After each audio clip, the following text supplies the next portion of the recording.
We here. We're talking about women's wellness. If you need me to sing the Is there a women's wellness song? No, but like if we need a little, what do we need? Not a tag. What's it called? Oh my Jingle? God. Peri-menopause. By the way, I was hanging out with someone like on Sunday and her coat, like just when every single time she goes up and can't remember what the hell she was talking about, she just goes, sorry, Peri. Peri-menopause. She just calls it Peri. It's so true though. But then I'm like, have I had perimenopause my whole life? Well, I think that probably all the fertility stuff messes with you, then young children messes with you. It's just been like a nice decade of like not remembering what's going on, and then at every moment thinking, yeah. I feel like I had a baton that was like from postpartum right into perimenopause. Oh yeah, because I was old when I had my babies. I'm sorry, Yeah. that's really fucking brutal. Yeah. Did you feel like at every turn, like it's time to get the gray matter checked on our brain? Yeah. Yeah, I feel like that daily. I'm sure there's stuff going on in there. In the fact that I did is 23andMe in big trouble. Is that the one that's like over? Yes. Okay. Well, I did that, and I did the medical one. I'm talking like 10 years ago or 15 years ago, and I just rely on the fact that that thing said I don't have Alzheimer's. Thank God. And like no markers for it. No markers. Yay. I have no idea if they're correct. I have no idea. Right. We just trust. I'm just that gonna they let are. that happen and Yeah. then blame the rest on postpartum, small children, and Peri. Perfect. Wait, did you find out anything unexpected about your ancestral history? Well, what was crazy, and I guess to toot the 23andMe horn, it did get what I have, which is Tay-Sachs. You're a carrier. I'm a carrier for Tay-Sachs. Me too. You are? Up high. We are sisters. This is weird. We are. We probably are. We probably are. Well, what else did What you is get? your... Okay, I got Tay-Sachs, and I got age-related macular degeneration, Oh, which I is didn't have that. age-related blindness. You don't have that? No. That's from my Irish side. That's why you don't have that. Okay. So my dad is 100% Irish, and my 23andMe also was completely correct. It was like 49% Ashkenazi Jew, 51% Irish. Wow. Yeah. I was like hoping for something else, but I know. kind of That's boring. me too. Like I was 97% Ashkenazi. My husband was Jew. 99% Ashkenazi Wow. Jew. What Yeah. was the 1%? We don't know. They don't They're just care. like They we just can't like give you nah. 100. Yeah. Well, I was 3% Iberian Peninsula, which Whoa, is Spanish. that's I know. amazing. I think, to be honest, it was like 0.3%, but I like to say 3%. 3, same thing. I We're feel fine. like, Did you have any of the medical stuff? I don't think, no, because I did Ancestry. Right, you didn't check or you didn't check. pay. Right. I don't remember how that worked out, but I remember sitting there like about to go into my waitressing shift and be like, I remember having like a panic attack, being like, why did I check the medical thing? Like, why do I even want to sit here and open this email? And it was like, no markers for Alzheimer's, no markers for Parkinson's. It's really good No to know. markers for like BRCA, I think, or something like that. And I was like, what? Like, I'm just sitting here at 7 a.m. before I'm about to sling some like cappuccinos and lattes for Hollywood's elite. Oof. Yeah, but I'm going on that. But like, so what do you do when you have the information of macular degeneration? Well, it's you know what? I thought about that today because we are here recording on Larchmont, Yes. and the last time I was on Larchmont, I was at an eye checkup. And no, I'm on Larchmont all the time because it's great shopping, and Max and Helen's is a delicious diner. Shout out Max and Helen's. Phil Rosenthal, I love you they so don't much. need a shout out. They do not. The line is long, but. My eye doctor, I did go to once because when I hit 40, everything changes where all of a sudden it's about like longevity care and all of this. But I did go to an eye doctor, and as I was driving here parking, I was like, I need to go back there and tell them that turned up on my thing. Wow. And it is genetic, and my grandmother had it and my great aunt had it. And is there anything I should be doing now that I am not doing? Wow. Is it more prevalent in Irish culture? Ethnicity? No idea, but Tay-Sachs is prevalent in both. Whoa, because I know it's prevalent in Ashkenazi Jews. Of course. Both shtetl kind of people is what I'm assuming is like Right. Jews forced to group together and make babies together, cousins of cousins or whatever, Tay-Sachs. And I'm assuming Irish people as well, whether because they're on one tiny island that's pretty homogeneous, like not mixing with other people. Right. And then Irish people other places not mixing with other people. This is so not how I expected this to start. And I love it. I kind of love it. I have a question because we are going to talk about Motherhood. Yes, please. Did your husband Adam do any genetic testing pre-children? Yes. So his mother, I don't want to say forced us to, but very much was kind of pushy because I don't know if it's a rabbi, but somebody very influential in the Jewish community that they grew up in. His child had Tay-Sachs and died at like 4 or 5 years old. And that was a very core memory for her. And when she was like, okay, you and Adam are getting married and you're going to be together forever, I really think you should be genetically tested before you have kids. And that's when Tay-Sachs turned up for me and it didn't for Adam. And we knew we were like in the clear. Then. Yeah. Oof, yeah. Crazy. I had some other weird baby killer one that was like, I don't know if cow was in the title, but it was something like, it was like muscle brain disease, something bad where like your kid dies at 14 or 15 and their stuff doesn't work. Oof. But Adam didn't have that one either. Okay, good. So we good. That's we good. good. Did you guys do that? We did it because why did we do? There was a very. Why do you know you had Tay-Sachs from that? Okay, there was in my family. We have a cousin who's an incredible human. She's over 50 now. They told her lifespan was going to be like 6 months to a year, and she's over 50. And it's a very rare condition called Joubert disease. And I don't know that much about it, but my cousins were about to start procreating, and for some reason they were trying to figure out if it was on our side, my side of the family, or their like paternal side. Sure. So they asked me if I'd be willing to get tested, and I did. This was before we were even trying to have kids. And I tested negative for it, but found out I was a carrier of Tay-Sachs. So, of course, like freaked out. And I was like, what? This is crazy. Of course. My parents are divorced. So, of course, my mom was like, well, it must be your father's side. And my dad was like, must be your mother's side. Sure. I'm not sure we even still know. But then my husband tested and he was not a carrier. And I was also a carrier for something else crazy called Fragile X. What the heck's that? Which is can be very... Deadly? Not deadly, but can cause if you get a bad case of it, can be very traumatic. What are the symptoms? It's like soft bones or something? It can be soft bones. Oh, God. It can manifest really badly, or it can be very mild. But my husband was also not a carrier for that. I know. Guys, genetics are weird. It is. And I've had genetic counselors on, and they blow my mind. Oh, wow. What they can I now have to listen to those episodes. That's very cool. And that is one place I feel like AI is going to be incredibly helpful. Yeah, for sure. Wow. Okay. Wow. Let's rewind now. We are doctors. Yes. Well, Google is my doctor. Just Me too. kidding. Don't do that. I do that. Of course, we all do I it. actually have Adam, though. Like, my anxiety, my husband and I are such a perfect match. We've been together for 20 years. He's a Pisces. I'm a Virgo. Perfect 180 across the zodiac circle. But anyway, he just doesn't get anxious about that stuff, and I really do. So I have Google, but really I have Adam who looks at Google, and then he like reinterprets it and then just gives me the information that I need. Even if it's bad, will he give it? No, he won't tell me that part. Okay, good. Yeah. So he's like, yeah. And then I just trust him. He's like, I'm just giving you the information you need to know, and then you're going to also sleep tonight. And I'm like, bless. Perfect. I love that. Oh, girl, I can't wait for you to hit peri, because the anxiety creeps up. I've heard this. But the hormones help. I've heard this as well. Yeah. Okay, and I just halved my Zoloft today. I don't know why, but I go on and not on and off. That's not great to say. I went on Zoloft because I had horrible postpartum depression, and which we have to get into that. Yeah, thanks.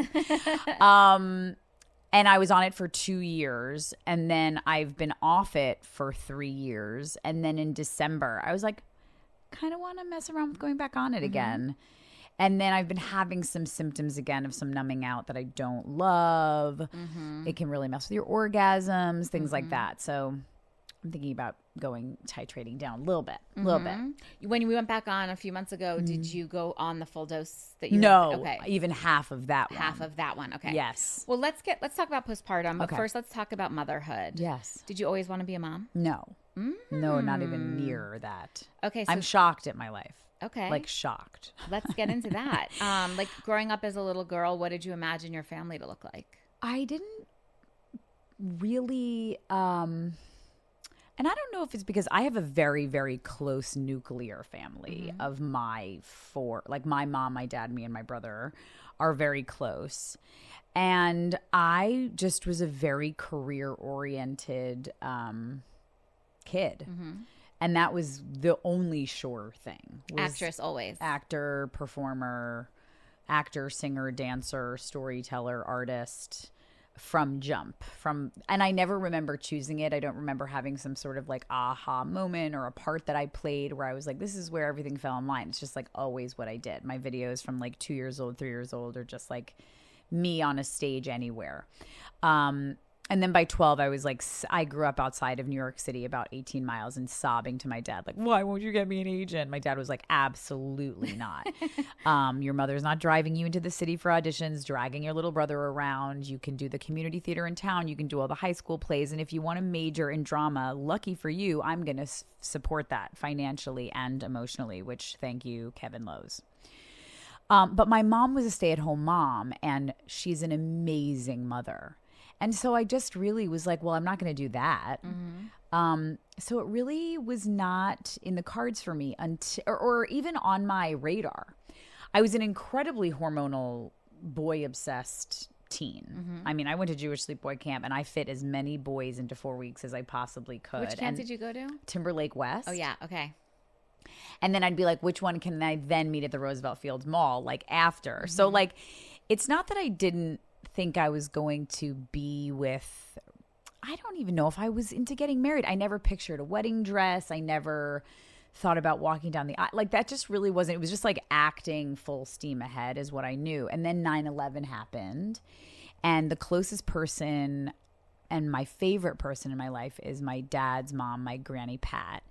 And she divorced my grandfather when I was really young and had always been a single woman to me. And I really looked up to her life a lot because it was hers and it was hers alone. And she was a businesswoman and she worked and she was really ahead of her time. She raised 4 kids pretty much by herself. She traveled the world. She went to Africa. She went to Alaska. She was like feral when I was a teenager. She just like lived outside on porches because after she slept outside under the Alaskan skies, she was like, I'm never, like she was a really brilliant kind of very core, like instrumental in my life.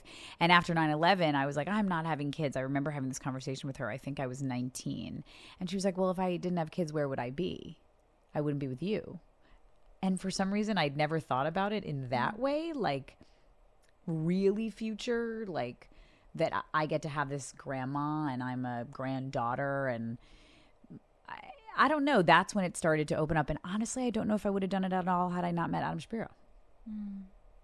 I really think I was like, no, I'm going to live in Europe and have this like sort of non-traditional, eccentric sort of artist life. But that's not what ended up happening. Wow. Yeah.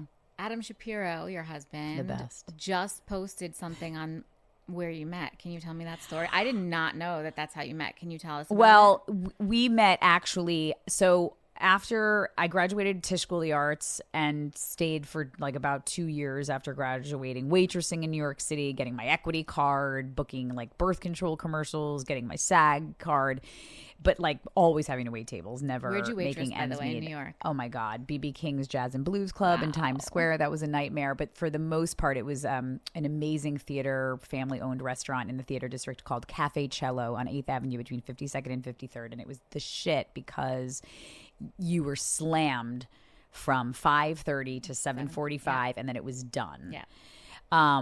And a bunch of the Broadway stars would come in like in between shows sometimes and get lunch, and I would like wait on Phylicia Rashad and just be like, oh my God. Anyway, I used to audition with this girl named Lindsay Kraft, who's one of my bestest, closest friends, a girl from Jericho, Long Island, and she is, we would audition in the same rooms together. And she was like, I think I'm going to try LA. And I was like, I think I'm going to try LA. And she said, well, I went to University of Maryland with this guy named Adam Shapiro that everybody calls Shappy, and I'm going to introduce you to him and you're going to marry him. And she called Adam Shapiro and she said, there's this girl moving out from New York, Katie Lowe's, and I'm going to introduce you to her and you guys are going to get married. So when I moved out to LA with a different boyfriend, we broke up. He went home. She introduced us. It was not love at first sight. I'm not going to say, like, it wasn't like fireworks immediately, but there was something there. And we kept running into each other at her mutual things, like whether it was her birthday or her boyfriend's birthday, whatever. We exchanged numbers and he sent me a text saying, I want to take you out to a really fancy dinner. And I was like only dating broke dudes at the time. You were like in your bad boy phase. I just was like, oh, are you a broke, starving artist? Like, that's really together. dark and really messed up. I'm so into you. And Adam, for anyone who knows him, he's so bright. He's such a glass half full guy. He's such an optimist. And it was confusing to me because that was always sort of my role in relationships. So he said, I want to take you out to a really fancy dinner. And I sort of blew him off. But I was intrigued. And then I ran into him at that audition that he posted about outside of Paramount. And he held the door open for me. And we rekindled there. Ended up going out to the Snake Pit on Melrose. Oh my God. So classy. But before that, I said, you can meet me where I'm at, which was like a photography show. And all my friends were there. And all my friends were like, who is this guy you've brought around? He's the best thing ever. This is the best catch you've. And I looked at him differently. I was like, wait, what? I think they're right. And he was like, you want to get out of here? He took me to the Snake Pit for after hours. We made out. It was fireworks. And we've been together 20 years. And now we have 2 children. And live in the valley and drive a minivan. Where was the fancy dinner?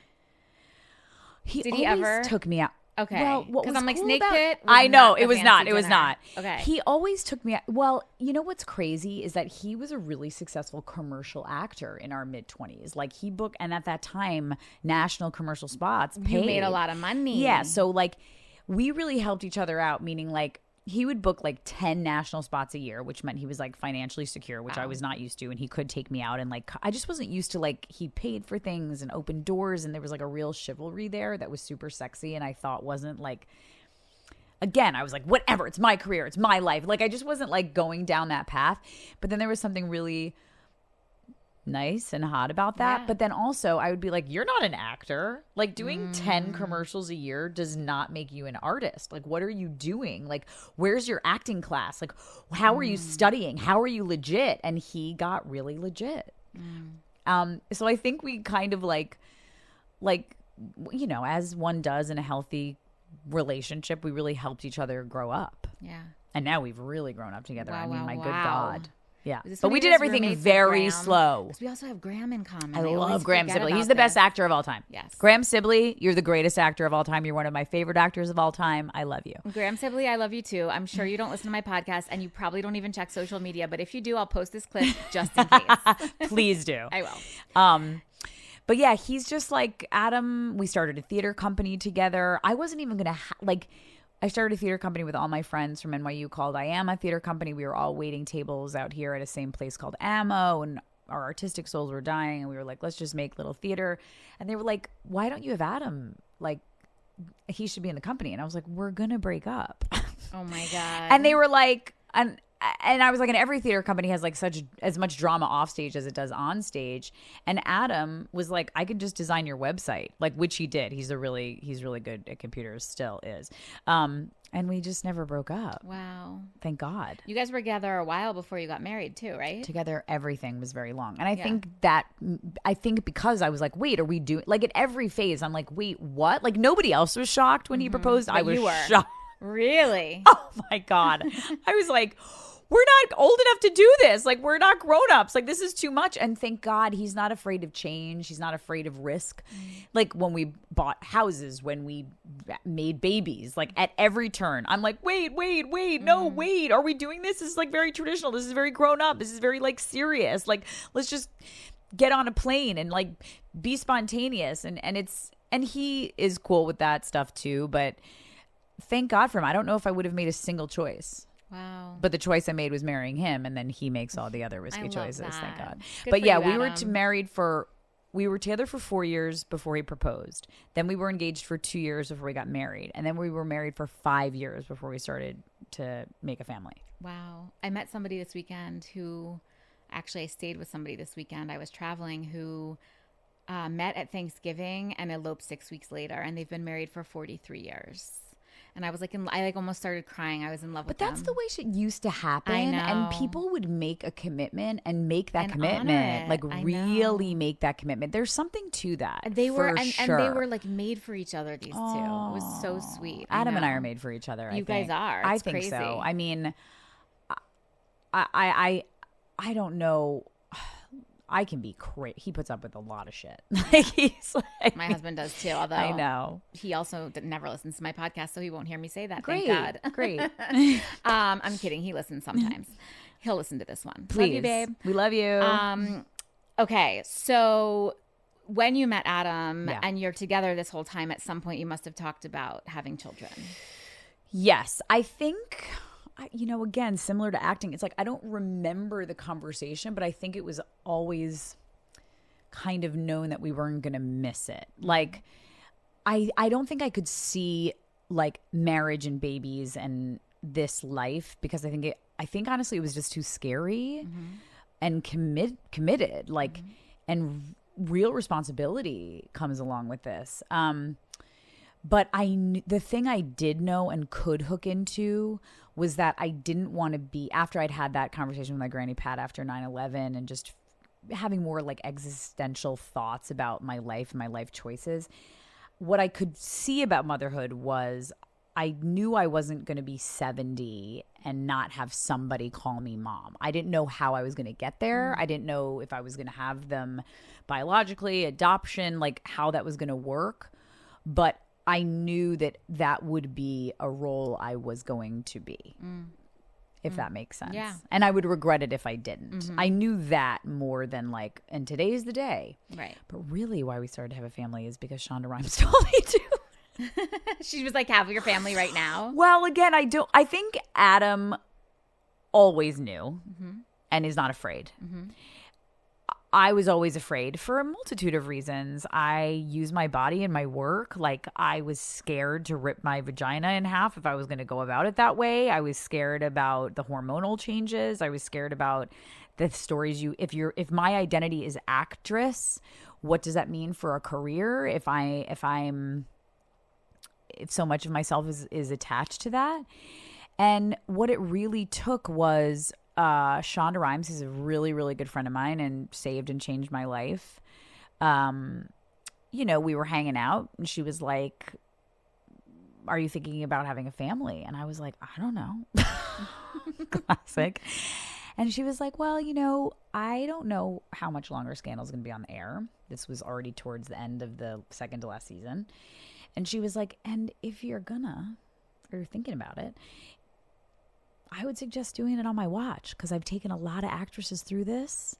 Wow. Between Grey's and Private and all these shows. And she was like, I'm really good at it. Like, I'm really good at taking care of moms. And I'm a mom. And I was like, oh my God, you're right. And I ran home and I basically was like, Adam Shapiro, take off your pants. And he was like, got it. And it was full steam ahead. And of course, the overachieving perfect actress I tried to be and team player, I tried to land it like exactly on our hiatus. Like, all I did was math, which I'm not good at. And I did land it on our hiatus, but then I had a miscarriage at 12 weeks exactly, had a DNC. That was your first pregnancy? My first pregnancy. At 12 weeks. Yes. Wow. So had a DNC, and that is the thing that I think made it like, oh, I want to do this. That's saying like, what is it like?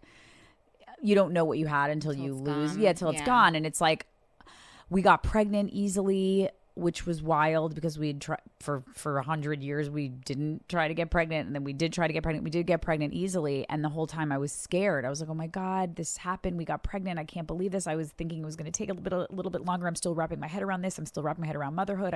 I'm going to tell Shonda, and I told Shonda, she was like, I was 5 seconds pregnant. I told Shonda, and then 11 and a half weeks. And I was like, and I did it. I'm due April 30th and we wrap April 5th.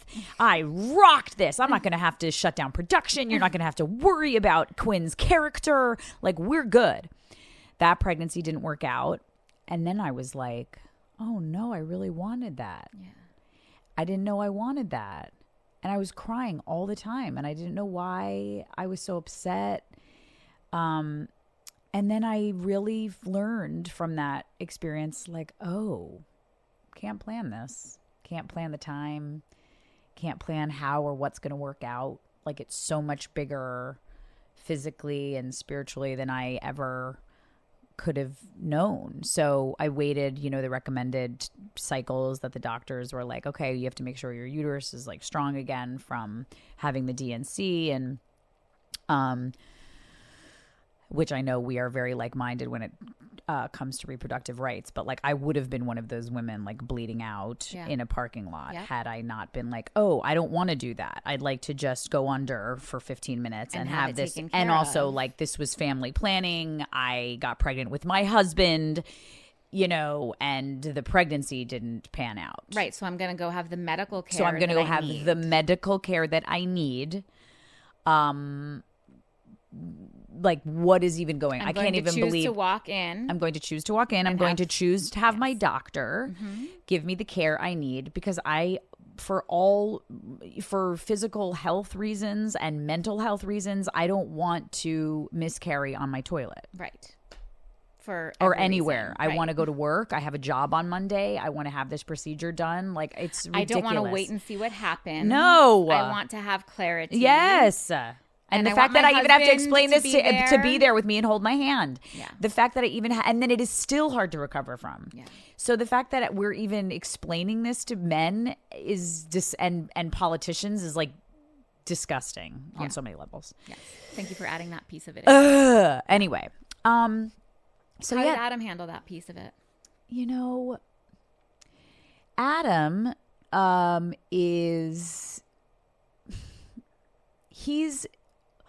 I'm only quiet because I'm being delicate, but Adam has cried like 4 times in 20 years. He's not like the most emotionally available, which is a good match for me because I'm probably overly emotionally available. So he was really sad, but he was also like, you know, but he was also, I think, a little bit like, oh boy, like I don't think we really dealt with anything super emotionally challenging yet. Like we were really lucky. Our parents are still alive. We had a very good friend pass away, but that was after this situation. So I think this was really the first like real big loss. And I was really emotional for like 3 months after it, you know, like out of nowhere. Like someone would ask me how I am and we'd be like at a theater event or something. And I would just be like, sorry, I have to go. And I'd like run to a bathroom and like sob. So I think he was really like, he didn't like know how. But anyway, what was crazy is I went home that holiday season to my Granny Pat and to my Aunt Joan, and they had both. My Granny Pat had 4. My Granny Pat my Great Aunt Joan had 5, and they had multiple miscarriages in between them all. I'm talking like Irish ladies. These ladies, birth control ain't no thing. Like this is just like you suck it up. I was like, I had a miscarriage, and they had known I was pregnant, and they were just like, yeah, you get back on the horse. Get back on the horse. And by horse, they mean Adam. Right. Right. Giddy up, Adam. Correct. And so we got pregnant with my son. And it messed up all of production. Yeah. And Shonda Rhimes could not have been happier. She could not have been more supportive. It was the best. Shondaland is the best place you could ever be pregnant. They built me like a porch outside of my trailer so that I didn't have to walk up. No one wanted me walking up and down steep trailer steps. I had a PA anytime I wanted hummus and pickles or peanut butter and jelly sandwiches. I had a 0 gravity chair so that my feet were like up higher than my body because I was so bloated in my ankles. I mean, it was remarkable. Like a remarkable place to work. Not only that, but Shondaland had in its ethos, they have a nursery there. It's like Kerry Washington's kids and Olivia Pope's kids. No, Viola Davis's kids, because she was doing How to Get Away with Murder at the same time, and Shonda's 3 daughters. Like it was just like kids are around, and it's really supported. And then I went back to work and they gave me a whole trailer, another trailer for my nanny and my son. And, you know, it's 10-1 when you go to the bathroom, and we had another special code for breastfeeding, and they let me go back to my trailer every 3 hours. I mean, it shouldn't even be remarkable because it should be how it is. Yeah. Should be the standard. And I worked my ass off because of it. Do you know what I mean? It's like you do something like that. It's like we're in this for life. Yeah. Like, so then I did it again on Inventing Anna.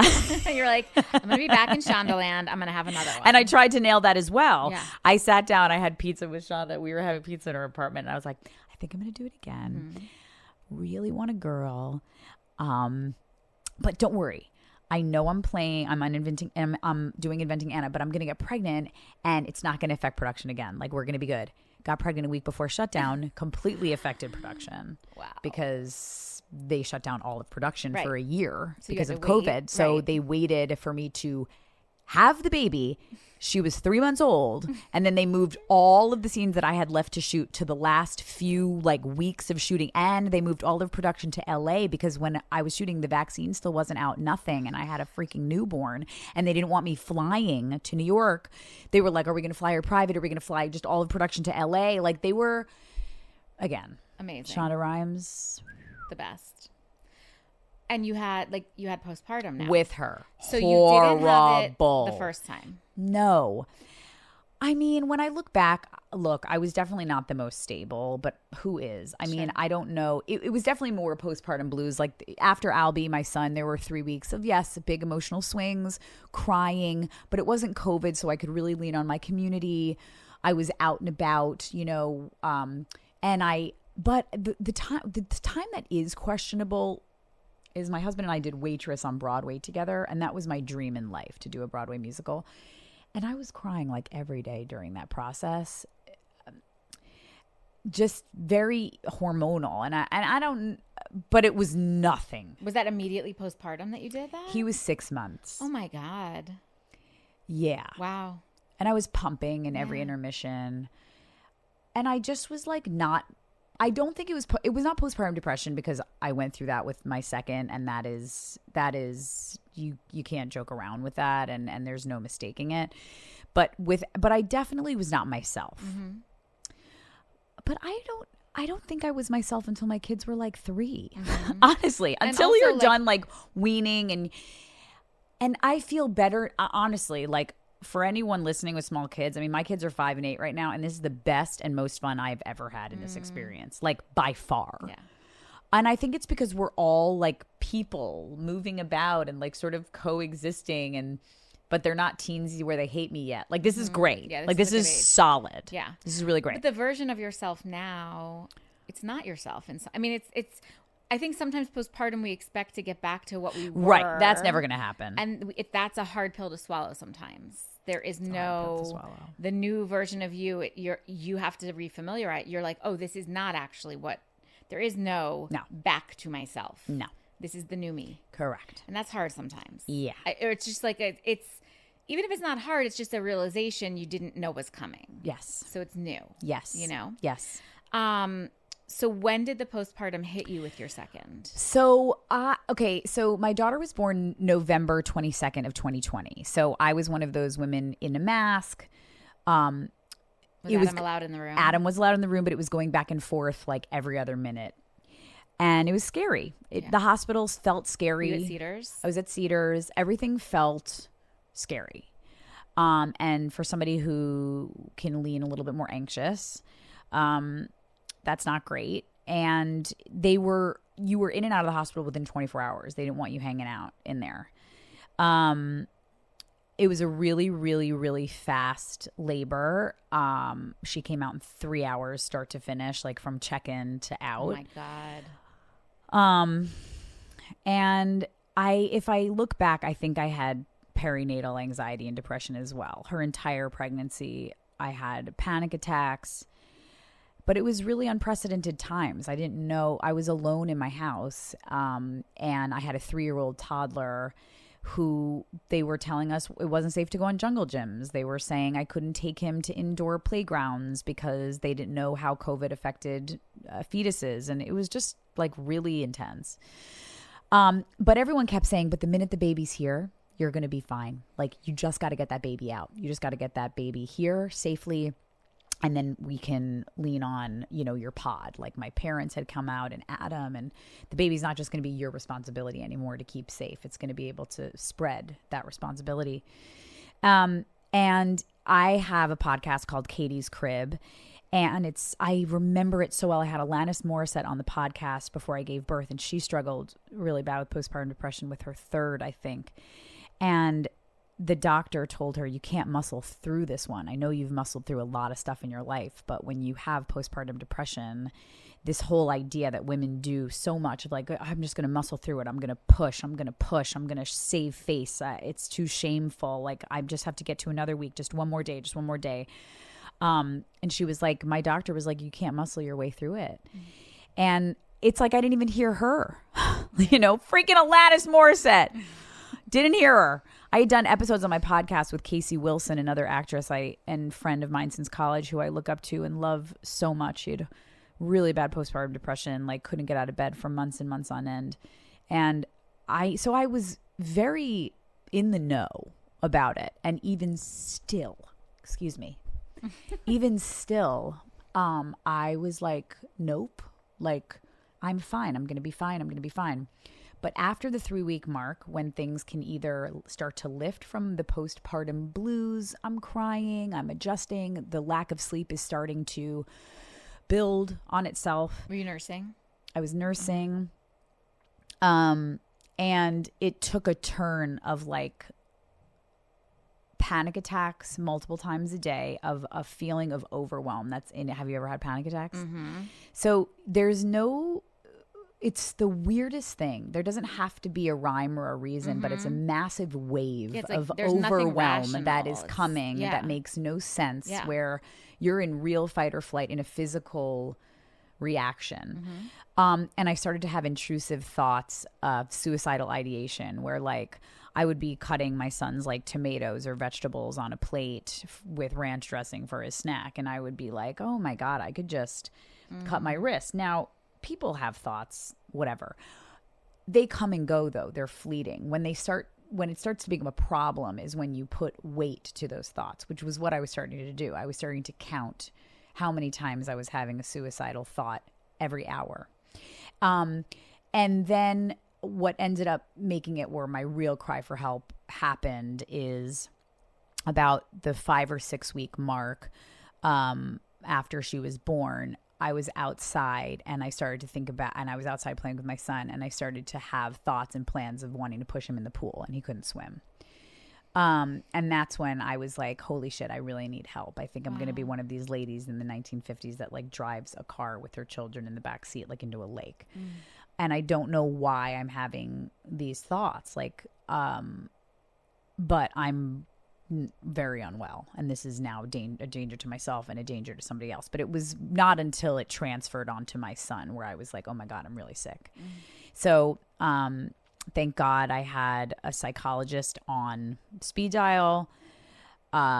Medication was waiting for me at Walgreens, and I have an incredible husband, thank God, Adam Shapiro, who just was like, you go to your room, and we like waited out until until Zoloft started to like lift it. And it's not that the medication, it just gets you to a place where you can function. Yeah, it just takes that edge. Yeah, like I couldn't even get to a place where I could get to a yoga or a mommy and me class. Everything was on Zoom, so I could have just showed up to a community of support. Like I could have gone to a mommy and me. I could have gone for a walk outside, but I couldn't get there. I couldn't get out of bed. I couldn't get out of my house. I couldn't get out of my brain.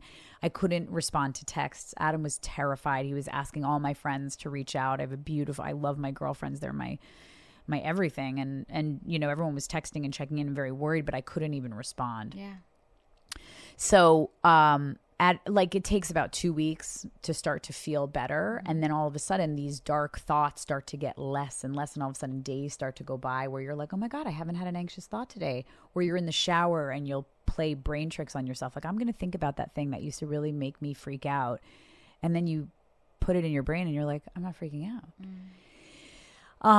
And so it was a team, a therapist, psychologist, friends, husband. My mother has never been so scared. My brother was terrified. It's the fucking worst. And it's 1 in 5. Yeah.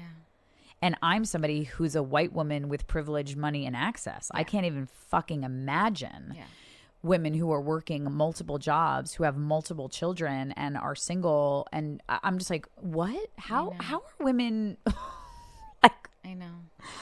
And it's like, I think about, it's 1 in 5, like, that we know of. That we know of. Because also I sort of became, because I had my mom podcast during this time I was recording, and I had no other way to be except totally vulnerable and open. Yeah. I've never gone back and listened to those episodes because I'm like absolutely terrified.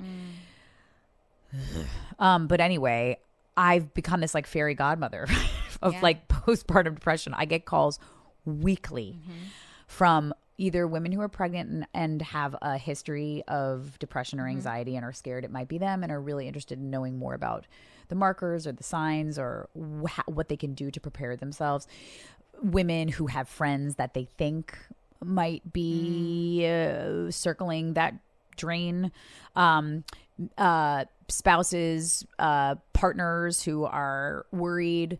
I have a very dear friend, a mother whose daughter was really, really sick and took her own life. But this is like my arena at this point. Yeah. You know, I'm same with me for fertility. It's like, and so grateful that you are white and have money and privilege and all these things because you are able to be this for other people. There are so many women still that don't know to ask for help. I know. That are too shameful, too ashamed to ask for help. I know. I mean, it's getting better. Yes. But like, thank you for at least speaking about it because that's oh the my God, only it's way. getting better. Like, I can't even imagine. It's like you go into, at least now your doctor visits, I think mandatory. They make you do like a checklist of like smiley faces of like how you are. I mean, I'm sure that. Or even like the pediatrician. It's not great, but it's better than it was. Totally. The pediatrician, because like some women won't go to their appointments, but you have to go to the pediatrician. And they're like, how are you? Right. I mean, it's like, and you're like, fine. Like, great. She said fine. But it's something, you know? It's really a disaster. I know. It's like our insurance covers nothing. I know. I mean, a 6-week like post-baby doctor's appointment where they just sort of give you a checkup and say you can have sex now, not enough. You know, I had to have a You get more for like a thrown out elbow or shoulder. It's ridiculous. It's like I went through a car accident. Like this is insane what happened down there, know. let alone what's happening up I here. know. Yeah, so I'm on like a real mission. I do a lot in my own little groups, and because I think our networks are both like really big, like Yes. I do get a lot of calls. Good. And I hope that Katie's Crib, the episodes and the work that we did around postpartum depression can be listened to at any time. But I'm between you and I have things coming down the pipe that I hope will add to the helping women in the maternal mental health space. I'm just really passionate about it. It was really awful. People was just want to know they don't feel. I mean, you feel so crazy when these things are happening to you. Crazy. Like you said, Alanis Morissette, Casey Wilson. Didn't hear it. Didn't hear it. My husband, the love of my life, has been on antidepressants for 10 years. Yeah. And I still was like, nope, don't need them. Not for me. I'm good. It's hard to recognize. I was like, absolutely not. I don't need it. I've been fine. You're like, I'm fine my whole life. is. I've done this before. I'm okay. Like, I am woman, hear me roar. That is weakness. I am not weak. Like, and why? Why? I was miserable. I couldn't show up to my life. I sure as hell couldn't show up for my children. Definitely couldn't show up to for my husband. And I, like, the immediate, within 2 weeks, relief of just digging myself out enough to then be able to show up to my therapist appointments, a class, a walk with a friend, cry on somebody's shoulder, little by little, get myself out. Thank God. Yeah. And also, who knows what would have gotten worse? Like, what happens if I would have driven? I mean, I was like really having I didn't even know until I got to the psychologist. Even still, she made me take, I should find out the name of the test, but she made me take this like huge test. And she was like, I still thought, I remember in that first initial appointment, I had already had dark thoughts about my son. And I had said to her, no, I just need you to prescribe me Ativan for the panic attacks. And she said, no, you have severe postpartum depression, severe. You are starting medication quickly. This is not, like it was we're so. Not just like put a little Band-Aid to get you through the day and then like see how tomorrow goes. Yeah. And again, this isn't, I'm not trying to like medicine push. I'm not a doctor, obviously. Right. And that's not for everybody. But I was in the care in the hands of, in Kira Stein, my psychologist, is like, UCLA like specializes in this. She's incredible. And same with my therapist, Lucy Rimmelauer. Like, I just was like, I was with incredible women who helped me through this. And they were like, honey, let me tell you. And she was right. And I sobbed. She was like, let me tell you what's going to happen. You're going to be on this medication for 2 years. And I was like, what? Like, why? Let me just try it for like a couple weeks and then I'll be fine. I was fighting at every turn that it wasn't me.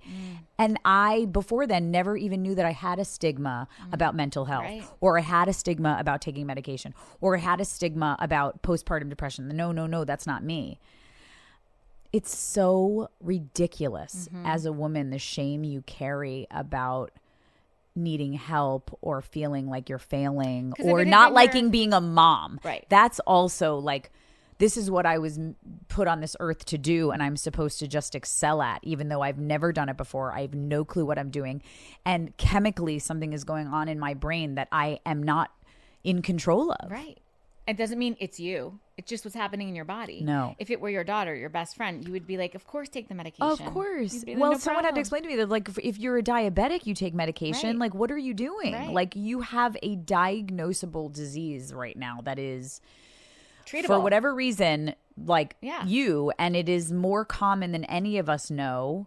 Again, we, the statistics are 1 in 5, but we know it's more than that. Right. Okay, so sort of, I love the phrase. I think it's Steve Jobs. It was like, you can only connect the dots looking backwards, which Yeah. I love that because Yeah. it's so true. Yeah. I mean, from the outside, and I know Wait, there's a everyone- Jewish phrase. There is. Oh, my husband's writing a speech about this right now. It sounds like hors d'oeuvre. Like hors d'oeuvres. Yeah. Shoot. We're going to have to look it up. Well, you need but it's to about ask him. connecting dots. Okay, will you text it to And me that's like a later? very, very like inherently beautiful like thing. But anyway, okay. Thanks, Steve Jobs. Also Thank brilliant. you. Okay, great, Text great. it to me later, and I'll put it Yeah, in the intro okay, or great, the outro. great. Yeah. I mean, from the outside, and everyone has their shit, of Yeah, course. But yeah. like, I feel like if I look at you, I'm like, she got it all. She got the family. She got the Oh my great God, body thank after you. feeling stressed about that. Was terrible. That was she- not a bounce back. What Well, liars? well, Hollywood see, is no, lying. Let but me also, tell like, you. You kind of got the help from celiac. I got the help from celiac. Okay, like, which we didn't even get into, but like, I got the help. I We mean, can. I got the yeah. help from celiac. You I got know. diagnosed with celiac, which was kind of from my pregnancy. Like, are we getting into this? Or I- do you ask I me would- something else? I love celiac. I would Celiac's love like the to. best thing that ever happened I to just me. want you to look at the time. Oh, I don't That's all. care. Okay, great. Oh, I have a 12:30 call. That's all. Okay, but so it's a like at call, so, 12:20. you Yeah, can- yeah, okay, yeah, good, yeah. Okay, good. Then yeah, Okay, let's get go. into it. Well, I mean, you were like, it turned out that for years I was walking around like I was postpartum pregnancy, and it turned out I just had celiac. Yeah. I mean, because you're also like working out like a banshee I right am. now. I'm which so is, like, into every it. time I look Turns at it, out I'm my like, workouts though after my 40s, it's so like I fucking love it. Like I've never been this I person. hate it. I Do mean, you hate lifting weights? I wouldn't know. But Well, I think you in should try that because I hate theory- everything else. Okay. Hate it. In theory, I hate it, but I don't try it, so I don't know. But I need to do it. Do you like trashy music? Yeah. Okay, I think come with me. Okay. I hated working out too. I hate it. I liked hiking and I'm I just liked like scared of listening to podcasts and things like Yes. I like hiking and walking and like yoga. I like that. I like Yeah. that. Well, okay, for real quick, like after I had Vera and my brain broke, I also had horrible acid reflux, and everyone said that would also get better after I had children. It did not. For 5 years after Vera, I couldn't drink coffee. I couldn't drink red wine. I didn't have tomato sauce. I didn't have lemons, limes, everything acidic. Blah, blah, blah. I lost my voice a million times over, and I'm an actor who sings, and I need my voice, and I rely on it. And I would lose my voice because my vocal cords were sitting in bile from acid reflux. My vocal coach, Rena Gupta, was like, you have to go see a GI at this point. You've had years of acid reflux. It's actually super dangerous, can cause esophageal cancer, and you're going to have to get an endoscopy and a colonoscopy. Like you're 42, which is when this happened. I think people get colonoscopies now at 45, whatever. She was like, just get it done.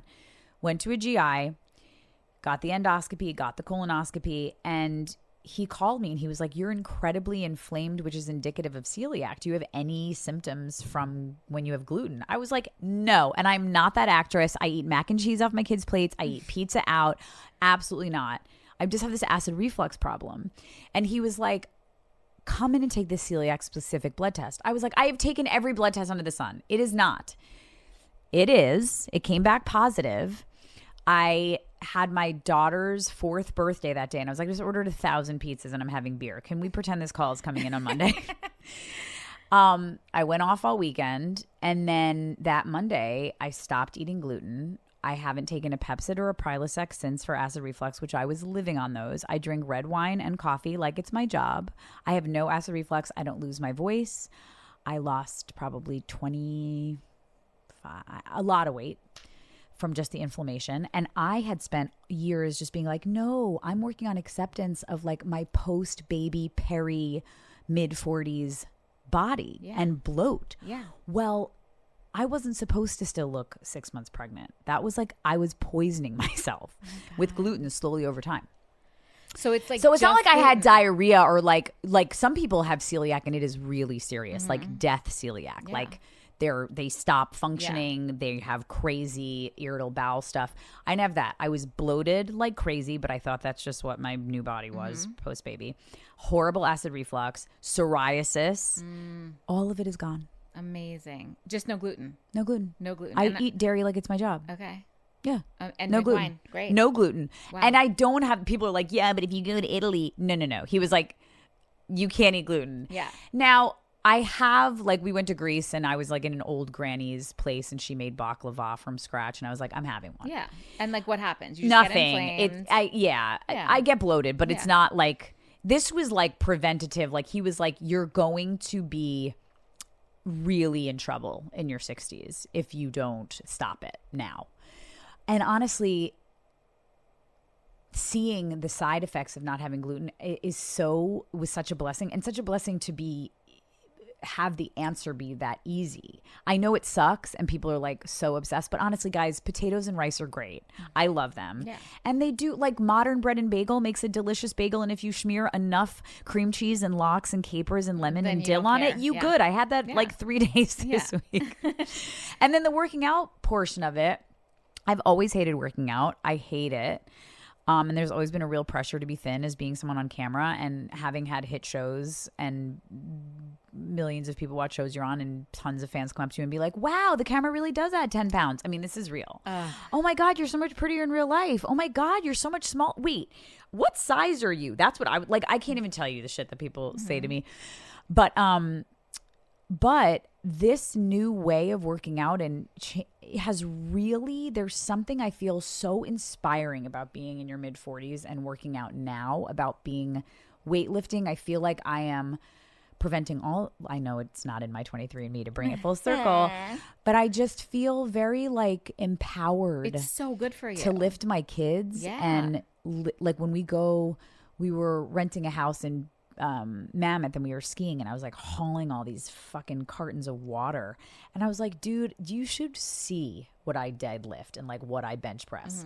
Like, I am a brick shithouse, and it doesn't necessarily look the thinnest or Hollywood ready, but I'm really strong and I'm obsessed with bone density and I'm obsessed with like aging. And if there's something that I can do that makes it so that I don't fall and break a hip when I'm 75. I'm like way more into that reason for working out than anything sort of vain about it. Yeah. No, it's and amazing. I listen to trashy ass music. Nice. And it's not like feeling like a hamster wheel on the elliptical like I used to do in my 20s. That crap is the worst. I know, and it's so boring. I lift weights 2 to 3 days a week and I hike 1 day a week. That's it. Awesome. And I don't eat gluten. And you don't eat gluten. I mean, you look amazing. But again, like, I'm just thinking about all those things Real you were journey. afraid about. Like, you're afraid about what your body's going to look like.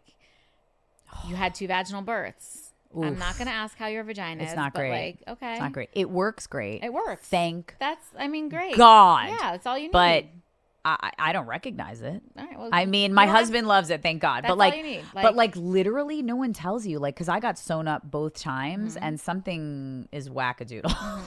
Yeah, but like, it works. How's yours? C-section, baby. Planned C-section. My kids were 1 minute apart. Like, I think my doctor was probably like, they could probably come out at the same minute, but I'll give the other one a minute. Like, yeah.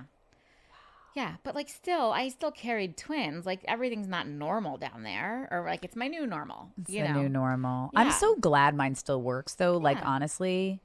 Yeah. Because 2 years I was on a really high dose of Zoloft the first time I was on it. And one of the side effects is I didn't have an orgasm for 2 years. So honestly, I don't even care what it looks like. Yeah. Whatever. It's gorgeous and it works. And it brought me 2 babies. And I survived and lived to tell the fucking tale. Right. And also, like, for me, when I was going through infertility, I was like making all kinds of deals with God. Like, just give me a baby. You can make me obese. Just give me a baby. You can make, of course, now that I would like to lose some weight, I'm like, why did you do that to me? You're beautiful. I don't even know. You look great. Thank you. You look so great. I just would like to have a healthy, I don't even care so much about the weight. I just need to have like a healthier body. But thank you. We'll talk about the weightlifting. Yeah. Like, I really, weightlifting has really been fun. Yeah, and weightlifting with women, I weightlift with a group of women all in their 40s, and all we do is talk about vaginas and peri. Yeah, all day. It's and you the don't most even have fun. Peri. It's like You're not therapy. Even in peri yeah, but I'm like so ready. I'm obsessed with hormone replacement therapy. I'm just like, who's on the patch? Who's taking a pill? Like, who's putting a gel on their thigh? Like, I'm so into it. I got plenty to talk about. I can't. So I feel love like I'll it. Fit right in, you know? I just think it's empowering. No, it is. It is. And there's too many things linking weightlifting specifically to female aging that is... Well, like the breaking of the bones in your 70s. It's like it happens to everybody if you don't... Not doing it. Yeah. Not doing that. I appreciate that. Not doing it. All right. So like do you feel gratified? Do you feel like thank God for Adam for making these decisions for your family. Yeah. But like you kind of have a good thing going right now. Like, yeah. Do you feel like... I am so fucking grateful. Good. I mean, I don't want to be like that moment, but I'm like, good. What? Like, I'm like, this so is... Like, you recognize it. I feel like you do. I'm so fucking grateful that Look, I think having kids is insane because you literally, your new normal is not wanting anything bad to happen to two people that you couldn't, like, love anymore. And you also become a butler. And you're a butler. Yeah. It's like you're a butler for these people who you don't want anything bad to happen to, who are bossing you around. Who are responsible for every part of your happiness. You're like, like, this is why did I, like, what? Yeah. Like, if any, like, you know, they're sick. You're like, oh my God, like, the day is fucked. Oh, yeah. Like, you're just like, and not meaning like I can't make it to my thing, is you're just like upset. It just stinks. Yeah. Like, everything is ruined. Yeah. And also, I love you more than anything on this planet. Ever. It's the thing of like, go to bed. They go to bed. You're watching pictures of them on your phone. You're like, what in the holy hell? Like, this is so ridiculous. Right. Or like, I just need to pay a babysitter $200 to come over so I can go to dinner and talk about them. That's with correct. My husband. That's what it is. Yeah. It's really interesting, but I'm really, it's been a ride. And I'm so freaking grateful that we're like all well. Yeah. Today. What do you feel like career-wise? What would you like to still do? Oh my God, so much. Yeah. I'm really doubling down on theater lately. Okay. You've been doing a lot. I love theater so much. I the chair of the board of a theater company here in LA that I started with all my best friends called I Am a Theater Company. That you let Adam join. We let Adam join because he can do the website. But no, I really feel this need for, like, there's live performance. You know, I'm from New York. Like, I'm a Broadway baby, and I know I'm in LA, and TV has been so good to me, and I love television too because my Virgo brain, like, I like doing 9 pages a day, and like there's something really goal oriented about television that just really drives me and satisfies me. But in this day and age of this, there's something about theater and the live connection of being in a room with people all watching the same thing, and that feels so good to me right now. So I'd really like to do Broadway again, do a play, do a tour of a play. I mean, there's still so much TV. What I love a lot about TV too is I want to shoot in LA always, but Adam and I have had just really cool experiences getting jobs shooting in the weirdest places and bringing our family. We are kind of like big travel bugs. Like when I was shooting the first season of Hunting Wives, then we went on this 6-week road tour of we drove all through the Southeast, Savannah and Atlanta and Asheville and just awesome Southeast places, and Adam shot in Budapest, and we went all over Europe. We just get these cool, things. So wherever the journey takes us, we will show up and make the most of it. Love that. All right. On a closing note. Yes.